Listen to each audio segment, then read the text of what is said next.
Si tu es là, tu l'as promis, tu le feras. Je serai la tête,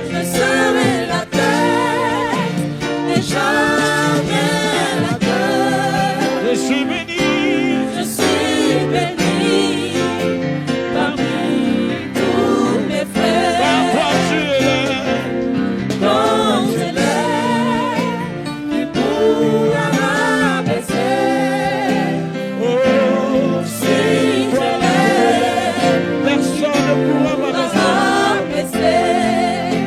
Je serai la tête, tu Je l'as dit. serai la tête et jamais la queue. Je suis béni. Quand tu élèves, Seigneur, quand tu élèves, Tu es là, quand tu élèves, qui pourra abaisser. tu l'as dit. Si tu élèves, qui pourra. Je serai la tête, jamais la queue. Je suis fait. Quand tu élèves, Seigneur, quand tu élèves, qui pourra abaisser. Si tu élèves, Je serai la tête. et jamais la queue. Je suis béni.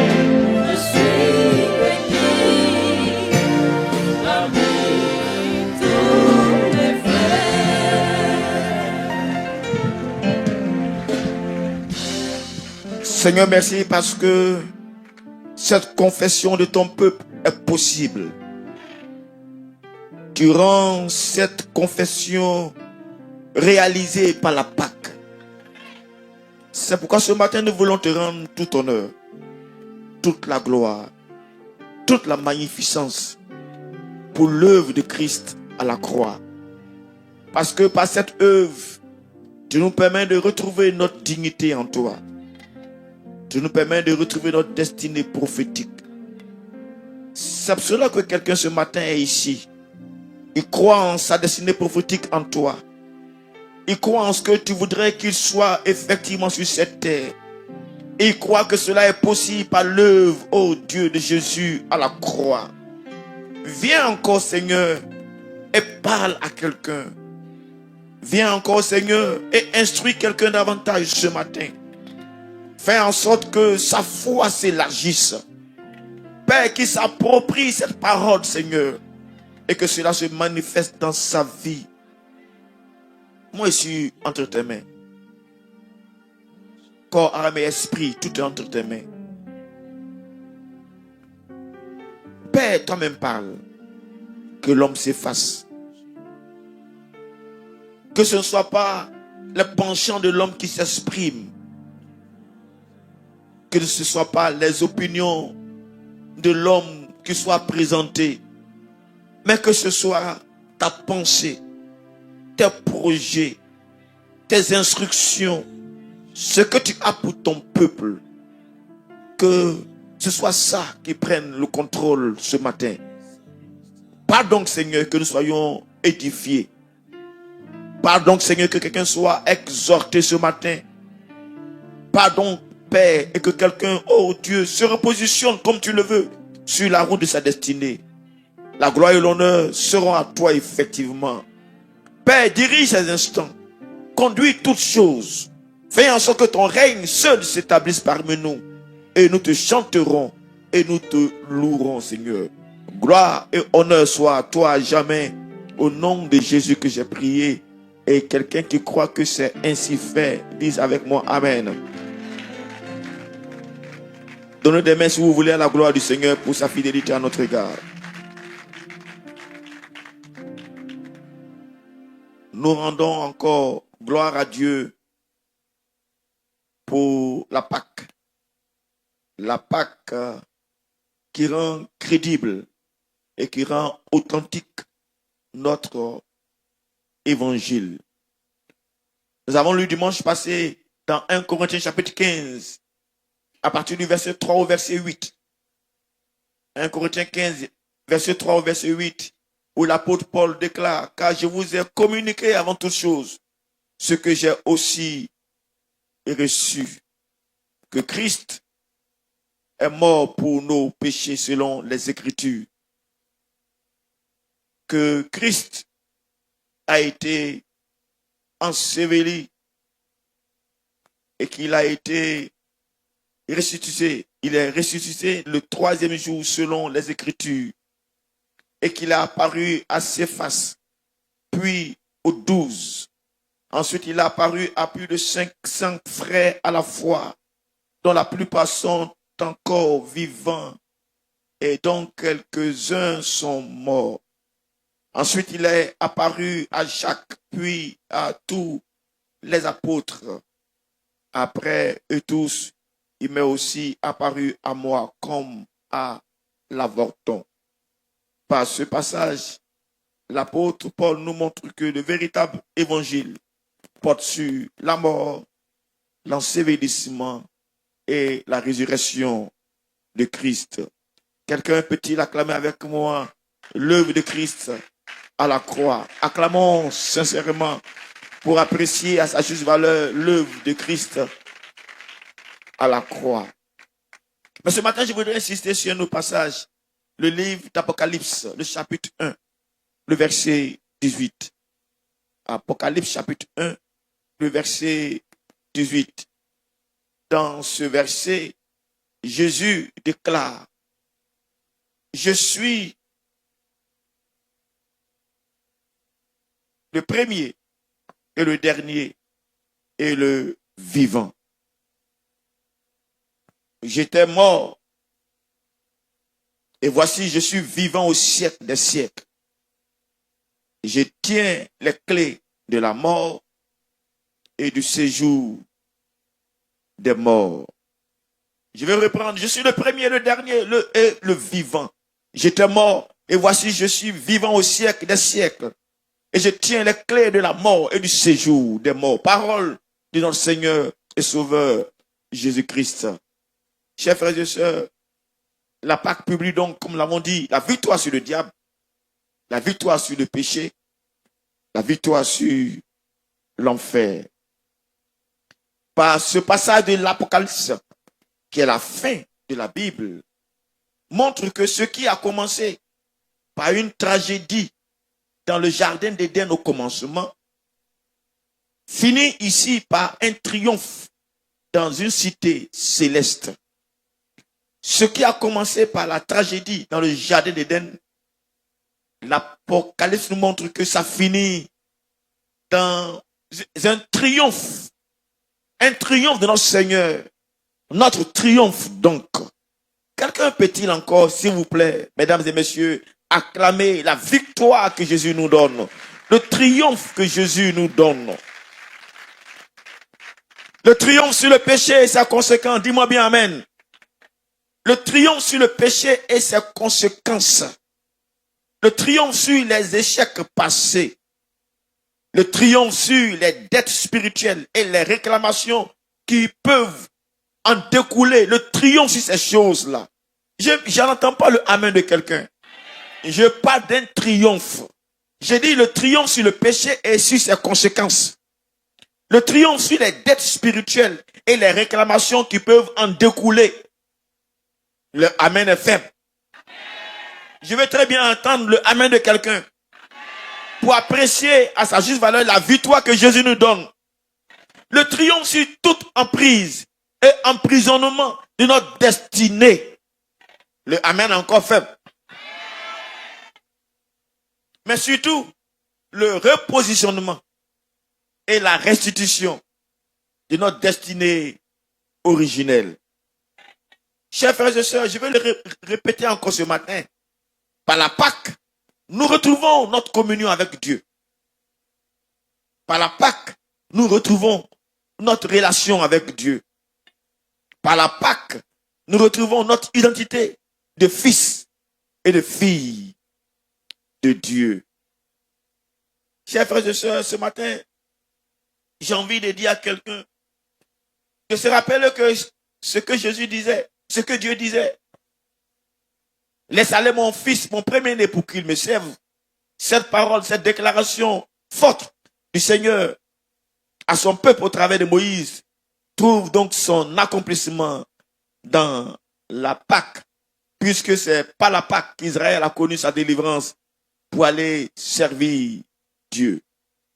Toute l'œuvre de Christ, donc, trouve son aboutissement à la Pâque. Christ immolé, Christ crucifié à la croix, symbole de notre liberté, résultat de notre affranchissement et de notre délivrance.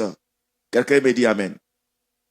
Je voudrais, chers frères et sœurs, nous sommes à la saison de la Pâque, que nous n'oublions pas la Pâque, qui est surtout pour nous le plan ultime de Dieu pour sauver sa création, sauver l'humanité, sauver le peuple que nous sommes, sauver les enfants de Dieu que nous sommes. Et je vais vous citer quelques passages que je voudrais que vous reteniez encore ce matin. Lisez avec moi l'évangile selon Jean, le chapitre 12, le verset 32. Jean chapitre 12, le verset 32. Jésus, parlant avec des gens qui sont venus le voir, des Grecs, disait, et moi, quand j'aurai été élevé de la terre, j'attirerai tous les hommes à moi. En parlant ainsi, il indiquait de quelle mort il devait mourir.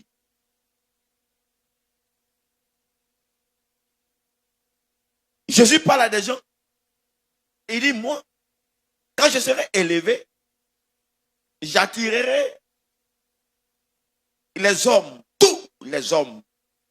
Retenez-moi cette phrase. J'attirerai tous les hommes à moi. Les gens écoutaient, mais ils ne savaient pas de quoi il parlait. Les gens ne savaient pas qu'il parlait de sa mort. Ils ne savaient pas qu'il était en train de déclarer comment est-ce qu'il devait mourir. Mais surtout que quand il allait être élevé, il allait être cloué, il allait être crucifié. C'était le moyen par lequel il allait réconcilier l'humanité avec Dieu. Quelqu'un me dit Amen. Et donc, par le fait d'accepter d'être crucifié par amour sacrificiel, Jésus acceptait donc de sauver l'humanité, de ramener l'humanité à Dieu. La Pâque est donc le moyen par lequel Jésus crucifié réconcilie le monde avec Dieu, réconcilie l'humanité avec Dieu.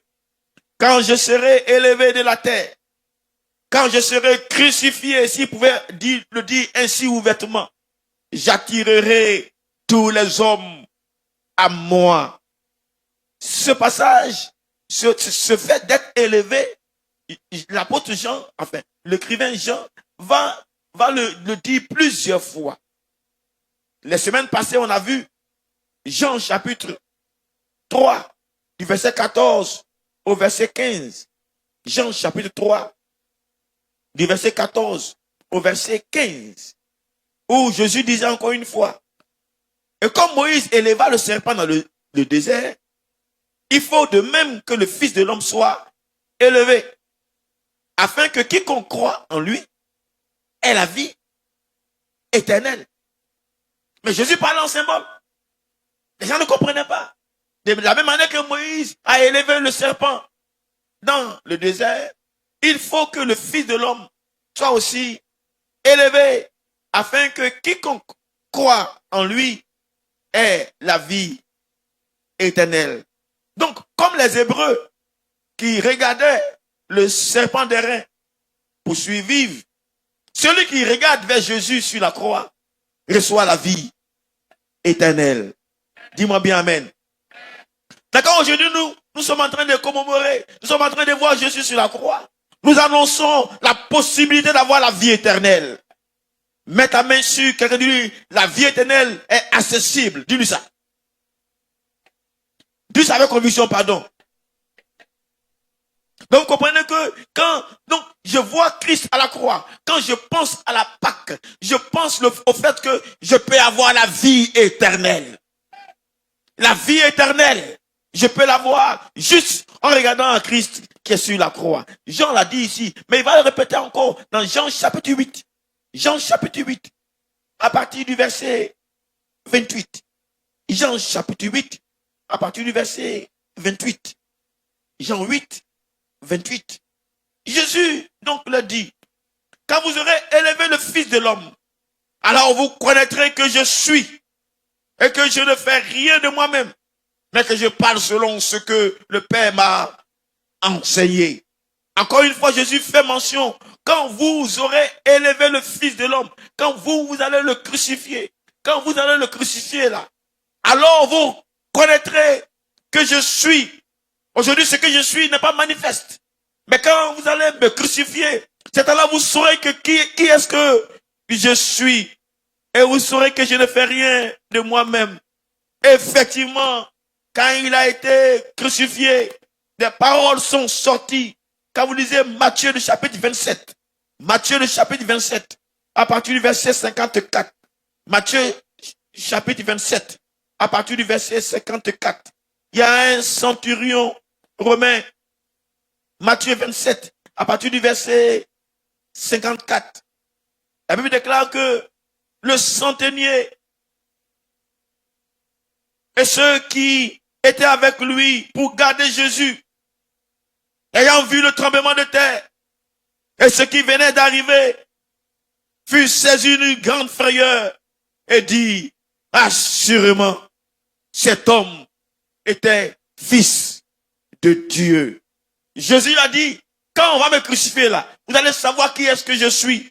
Effectivement, quand il a été crucifié, avec tout ce qui s'est passé autour, ceux qui étaient autour ont dit, assurément, ce monsieur-là, il était fils de Dieu. Chers frères et sœurs, je suis ici ce matin pour vous dire que la crucifixion du Seigneur est d'une importance capitale. Le salut est retrouvé au travers de cet acte sublime à la croix. L'identité est retrouvée quand on dit que par la croix, nous retrouvons notre identité. Jésus l'a dit, assurément on saura, vous allez dire, vous allez reconnaître, vous allez confesser que je suis le Fils de Dieu. Quelqu'un me dit Amen. Dis-moi bien Amen. Mes chers frères et sœurs, la grande remarque que je voulais faire ce matin, c'est que, en disant qu'il attirera tous les hommes, Jésus dit quelque chose d'extraordinaire. Tous les hommes, sans exception. Toutes les barrières sont brisées. Toutes les barrières nationales sont brisées. Le salut n'est plus réservé à un seul peuple. En son temps, c'était les Juifs qui se réclamaient de Dieu. Mais par cette œuvre de Christ sur la croix, le salut s'étend à tout le monde. Le salut s'étend aux Grecs. Le salut s'étend à l'humanité tout entière. Le salut s'étend aux boursonistes que nous étions. Aux boursonistes que nous étions. Nous qui adorions les démons. Nous qui adorions les idoles. Le salut s'étend à nous aussi par l'œuvre de Christ sur la croix. Quelqu'un me dit Amen.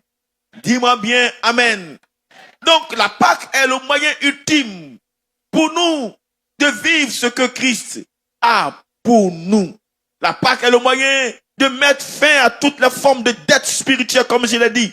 La Pâque est le moyen pour nous de sortir de toute forme d'emprise et d'emprisonnement de notre destinée. Mais la Pâque est surtout notre repositionnement et la restitution de notre destinée originelle. Quelqu'un qui croit qu'il retrouve sa destinée originelle, peut-il se tenir debout avec moi et acclamer avec conviction le fait qu'il retrouve sa destinée originelle de fils et de fille de Dieu?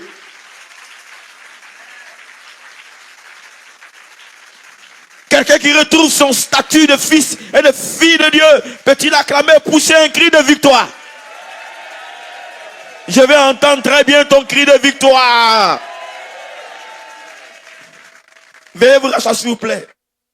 Dis avec moi, je retrouve mon statut de fils et de fille de Dieu par l'œuvre de Christ sur la croix. Encore une fois, je retrouve mon statut de fils, merci, de Dieu par l'œuvre de Christ sur la croix. Mais que font les fils? Que font les filles de Dieu? Pourquoi vas-tu retrouver ton statut de fils et de fille de Dieu? Donc toute cette œuvre de Christ sur la croix, pour que tu retrouves ton statut de fils et de fille de Dieu. Mais pourquoi?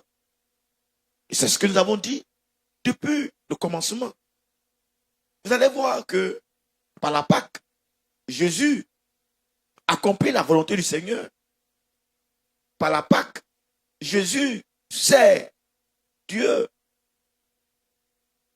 Quand Gethsémani il disait, Seigneur, mon Père, s'il est possible que cette coupe s'éloigne de moi.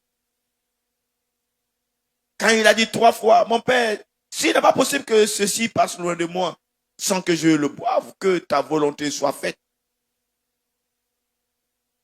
3 fois. Et finalement, il a accepté d'aller mourir. Ça, c'est à Gethsémani. Maintenant, il partait mourir. Il a accepté donc la volonté. Et j'aime la fin du verset où il dit à ceux qui étaient avec lui, qui étaient endormis, voici l'heure s'est approchée. Et le Fils de l'homme est livré entre les mains des pécheurs. Levez-vous. Allons, voici celui qui me livre s'est approché. Quand je lis comme ça, peut-être on ne perçoit pas. Mais voilà quelqu'un qui, quelques instants, est en train de dire, Seigneur, est-ce que c'est possible que cette coupe s'éloigne de moi? Oh, fais que cette coupe s'éloigne de moi. Et puis à la fin, maintenant il déclare, vous dormez, voici l'heure s'est approchée, que le Fils de l'homme est livré entre les mains des pécheurs. Levez-vous et allons. Il va avec assurance. Il a accepté. Levez-vous et allons. On s'en va mourir. Vous imaginez, c'est qui va dire, allons, je vais mourir. C'est l'heure de mourir. Accompagnement, je vais mourir. Mais regardez l'assurance qu'il a. Il a accepté de faire la volonté du Seigneur. Finalement, mourir, enfin, aller sur la croix, la Pâque était un moyen pour lui de servir Dieu avec joie. Dis amen avec moi. Il n'est pas allé en agonisant. Il n'est pas allé en pleurant. Mais il est allé avec assurance. Il est allé avec joie. Il est allé acceptant cette œuvre, acceptant de servir Dieu. Mesdames et messieurs, ce matin, je suis ici pour vous dire, si vous connaissez l'œuvre de Christ à la croix, alors cela doit vous pousser à accepter, à aller avec assurance pour le servir. Je n'ai pas entendu le amen de quelqu'un. Je n'ai pas entendu le amen de quelqu'un. Oui, la Pâque donc est pour nous, en tant que croyants, un nouveau départ dans notre engagement pour le Seigneur. La Pâque est pour nous un moyen, une opportunité d'être engagé dorénavant davantage pour le Seigneur. La Pâque est le moyen pour nous, c'est une preuve pour nous, c'est une occasion pour nous de prendre un nouveau départ dans la mission du Seigneur. Dis-moi bien amen. Dis-moi encore amen. Donc on ne célèbre pas juste la Pâque pour célébrer la Pâque. Mais pendant qu'on célèbre la Pâque, c'est un nouveau départ. C'est un nouveau départ pourquoi? Pour la marche vers notre destinée prophétique. C'est un nouveau départ pour servir le Seigneur. C'est un nouveau départ pour aller en mission. Est-ce que j'en fais de moi quelqu'un qui croit en l'œuvre de Christ sur la Pâque? Quelqu'un croit-il en l'œuvre de Christ à la Pâque?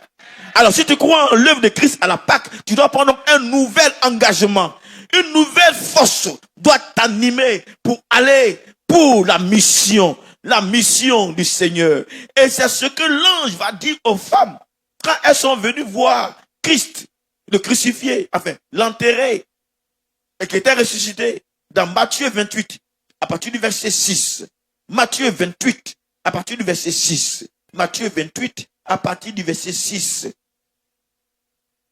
Un ange est apparu, il a dit, il n'est point ici. Il a ressuscité comme il avait dit. Venez, voyez le lieu où il était couché. Et il ajoute, et allez promptement dire à ses disciples qu'il est ressuscité des morts. Et voici qu'il vous précède en Galilée. C'est là que vous le verrez. Voici, je vous l'ai dit. Poursuivons la lecture, s'il vous plaît. Elle s'éloignait promptement du sépulcre, avec crainte et avec une grande joie. Et elle courut porter la nouvelle aux disciples. Quelle nouvelle? La nouvelle de la résurrection de Jésus-Christ aux disciples. Quelqu'un me dit amen. Dis-moi bien amen. Et voici Jésus vint à leur rencontre et dit, je vous salue.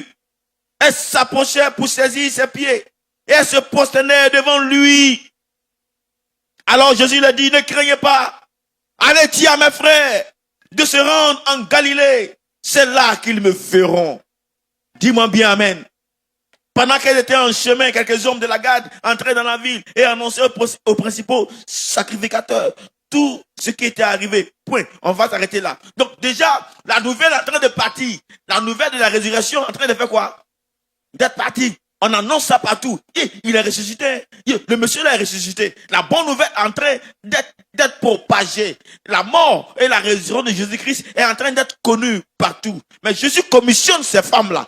Allez, dis à mes frères que je suis ressuscité. Allez dire à mes disciples que je les attends en Galilée. Mesdames, vous qui êtes ici devant moi ce matin, enfin, pour ne pas dire que vous, tout le monde quoi, mais je m'adresse principalement aux femmes. Vous qui avez vu le Seigneur, enfin, pas toi, mais celles qu'on a vues là, elles sont femmes comme toi. Dis amen avec moi. Et elles sont allées, elles avaient une mission d'aller dire aux gens qu'il est ressuscité. C'est venu ce matin commissionner les femmes. Je voudrais vous envoyer en mission. Allez dire aux autres que le Seigneur que vous servez là est ressuscité. Allez dire aux autres la bonne nouvelle qu'ils ont de savoir que Jésus n'est pas resté dans le tombeau, qu'il est ressuscité. Je vous ai dit tout à l'heure que s'il est ressuscité, ça veut dire que les échecs du passé sont finis. S'il est ressuscité, ça veut dire qu'il y a la possibilité de retrouver le salut, de retrouver la vie éternelle. Dis-moi bien amen. Dis-moi encore amen. La possibilité de mettre fin aux échecs du passé. La possibilité de vaincre le péché et de toutes ses conséquences. C'est possible de le faire. Une femme me dit amen. Une femme me dit amen. Est-ce que les femmes vaillantes du tabernacle de l'Alliance peuvent me répondre amen? Est-ce que les femmes excellentes du tabernacle peuvent me répondre amen? Donc celui qui apprend la mission de la Pâque, celui qui entend la Pâque, celui qui parle de la Pâque a une mission. C'est d'aller annoncer que le Jésus dont on parle, le Seigneur dont on parle est ressuscité. Oh bien entendu, si les femmes parlent, nous les hommes aussi nous devrons parler. Dis-moi bien amen. Non, je vais entendre un homme dire amen. Non, je n'ai pas entendu le amen des hommes. Bon, les femmes, taisez-vous, laissez les hommes dire amen. Bon, les femmes, dites-moi amen, vous seuls. Bon, monsieur les hommes, dites-moi amen. Bon, il y a des hommes qui n'ont pas dit amen. Ceux qui sont là, touchez-les, dites-le amen très fort. Vous voyez, c'est la mission qui nous attend. La résurrection de Christ ne s'arrête pas à célébrer la Pâque uniquement à l'église. Et j'ai fini le message. La célébration de la Pâque, là, ça ne s'arrête pas seulement à l'église. Oh non! Mais quand on célèbre la Pâque, c'est qu'on est prêt pour la mission. Quand on célèbre la Pâque, c'est qu'on s'en va maintenant pour la mission. Déclare avec moi, c'est l'heure de la mission. Plus fort que ça. La Pâque, donc, marche avec servir Dieu. La Pâque, donc, marche aller servir la bonne nouvelle aux autres. Partager la bonne nouvelle aux autres. Les gens adorent des dieux qui ne parlent pas. Les gens adorent des dieux qui, si on les tue, ils sont morts. Les gens adorent des dieux qui ne peuvent pas ressusciter. Les gens fondent leur espérance dans ça. Les gens croupissent sous l'emprise de la mort. Ils croupissent avec la peur de la mort. Ils croupissent avec la peur des péchés. Ils sont emprisonnés dans leur destinée prophétique. Ils ne peuvent pas s'en défaire. Mais toi, tu as la bonne nouvelle. Dis-moi bien amen. Dis-moi encore amen. Et c'est le message de ce matin. Nous sommes à l'heure de la mission. La résurrection de Jésus-Christ nous engage pour une mission. Je vais avoir un peuple qui est prêt pour la mission du Seigneur. Est-ce que je vais avoir un peuple qui est prêt pour la mission du Seigneur? Est-ce que je peux avoir un peuple qui est prêt pour la mission du Seigneur? La résurrection de Jésus-Christ ne s'arrête pas à célébrer ça à l'église, mesdames et messieurs. La célébration de la Pâque ne s'arrête pas à venir faire un culte d'action de grâce uniquement au Seigneur. Oh non, la résurrection de Christ, c'est pas juste pour célébrer le fait qu'on a retrouvé, on est passé de la mort à la vie. Tu m'as fait passer de la mort à la vie uniquement ici. Non.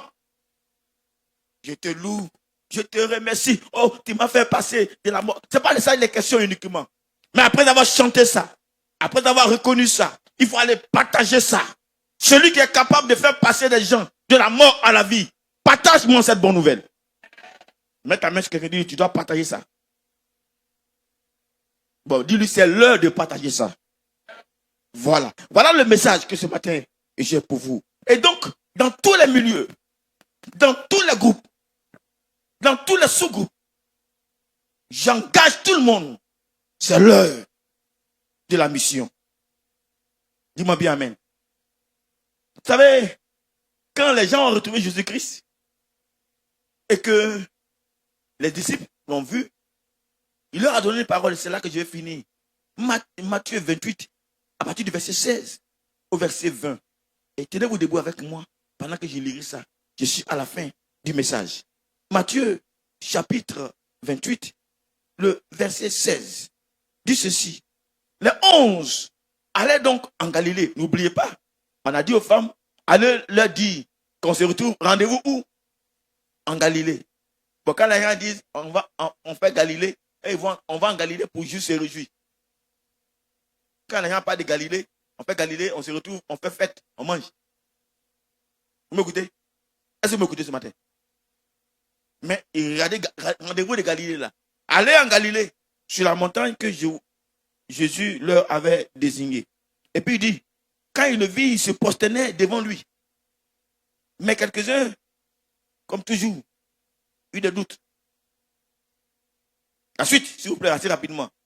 Jésus s'étant approché, leur dit, tout pouvoir m'a été donné dans le ciel et sur la terre. Allez, faites de toutes les nations des disciples, les baptisant au nom du Père, du Fils et du Saint-Esprit. Et enseignez-leur à observer tout ce que je vous ai prescrit. Et voici, je suis avec vous tous les jours jusqu'à la fin du monde. Le message de la Galilée, c'est pas seulement fêter. La Galilée, c'est pour être mis en mission. Dis amen avec moi. Allez en Galilée, il a dit, bon, je suis ressuscité. Ceux qui ne croyaient pas là, mais voilà, je suis ressuscité. Mais en plus que je suis ressuscité, j'ai tout pouvoir dans mes mains. Le pouvoir que j'ai pour moi, là, je vous donne le pouvoir. Mais vous faites quoi? Allez, dis amen avec moi. Allez par tout le monde et faites disciples toutes les nations. Et puis enseignez ces personnes-là. Voilà le message. Voilà ce que Galilée nous donne.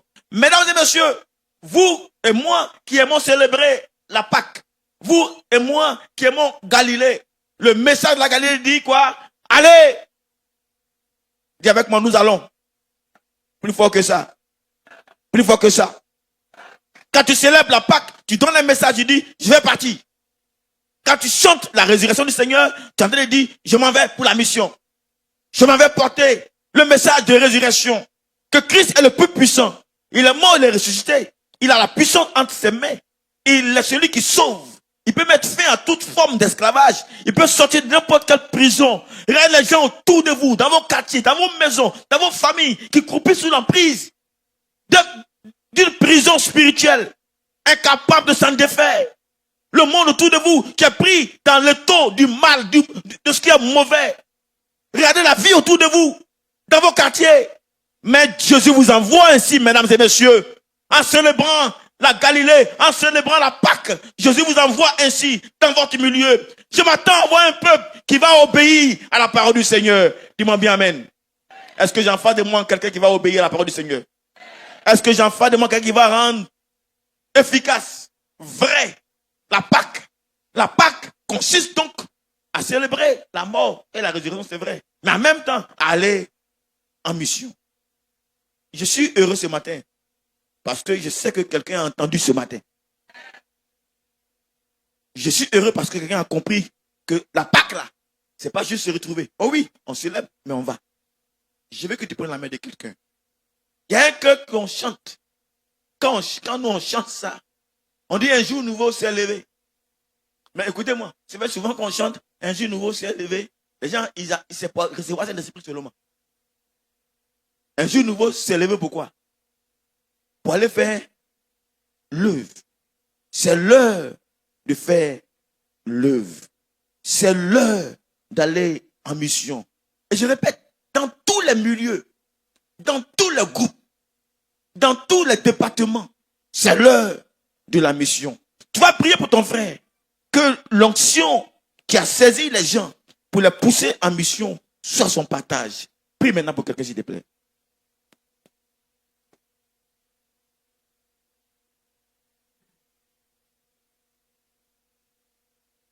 Il faut prier pour lui pour qu'il soit capable d'aller en mission. Qu'il accepte d'aller en mission.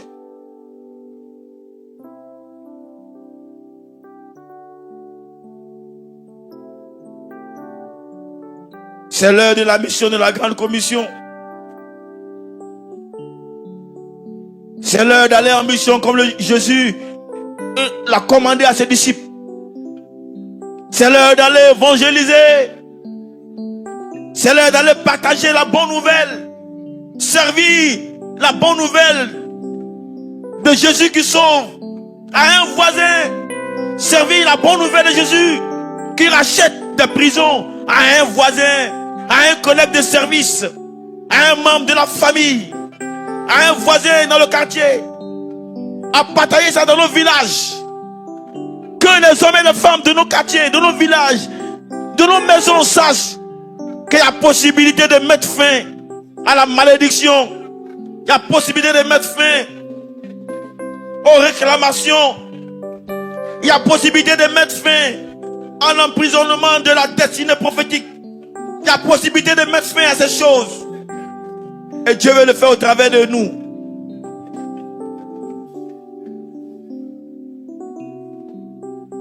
Nous sommes exaucés au nom de Jésus-Christ. Quelqu'un qui est prêt pour aller en mission avec moi, acclame le Seigneur avec moi. Dis avec moi, c'est l'heure de la mission. Dis ça avec conviction, pardon. Donc quand vous serez dans les petits groupes, on vous parlera de la mission. Dis amen avec moi. On fera de vous des hommes et des femmes prêts pour la mission. Que Dieu nous bénisse. Le châtiment qui nous donne la paix est tombé sur lui qui s'est dépouillé, Qui s'est humilié. qui s'est humilié. Le châtiment. Le châtiment qui nous donne la paix est tombé sur lui. Il s'appelle Jésus.